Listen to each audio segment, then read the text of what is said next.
اس لیے نوجوانوں کو پوری ذمہ داری پہ کہہ رہا ہوں، دھڑا دھڑ جاؤ، اپنی شادیاں کرو۔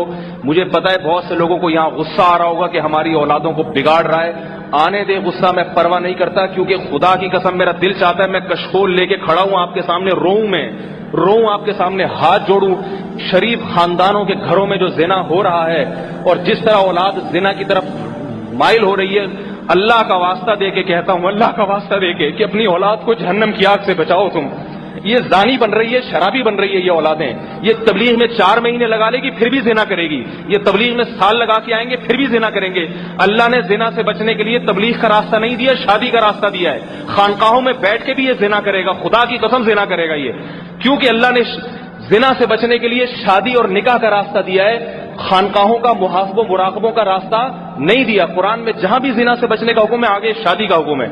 اس لیے میں کہہ رہا ہوں نوجوانوں سے جو کما رہے ہیں، جو بیوی کو رکھ سکتے ہیں اپنے خرچے پہ، ماں باپ کو اطلاع دیں، ان کو اعتماد میں لے کے کریں، ثواب ملے گا۔ اگر ماں باپ روکتے ہیں، ماں باپ کی ایک نہ سنیں، اس میں نکاح کرو، خدا تمہارا ساتھ دے گا۔ اور محمد صلی اللہ علیہ وسلم نے فرمایا 3 آدمیوں کی مدد اللہ نے اپنے ذمے لی ہے۔ ایک شادی کرنے والا جس کا مقصد یہ ہو کہ میں اپنے آپ کو گناہ سے بچاؤں گا، اس لیے شادی کر رہا ہے کسی لڑکی سے کہ بھئی اس کو وہ چاہ رہا ہے کہ میں گناہ نہ کروں۔ آپ نے فرمایا نبی نے اللہ اس کی مدد کرے گا، اللہ اس کو تھپکی دے گا، تو صحیح کام کر رہا ہے۔ تو بھائی جس کی اللہ مدد کر رہا ہے اور اللہ جس کو تھپکیاں دے رہا ہے، میں اس کی حوصلہ افزائی کیوں نہ کروں؟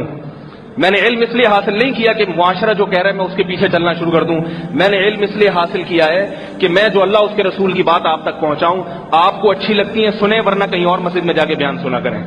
بات آ رہی ہے سمجھ میں؟ یہاں ضروری نہیں ہے آپ کے لیے بیان سننا، جو آپ کے مطلب کی باتیں آپ کے سامنے کیا کرے، آپ اس کی باتیں جا کے سنا کریں، وہ آپ کو اچھی لگیں گی۔ ہمارے پاس آنا ہے تو ہم وہ باتیں کریں گے جو ہماری سمجھ میں آ رہی ہیں۔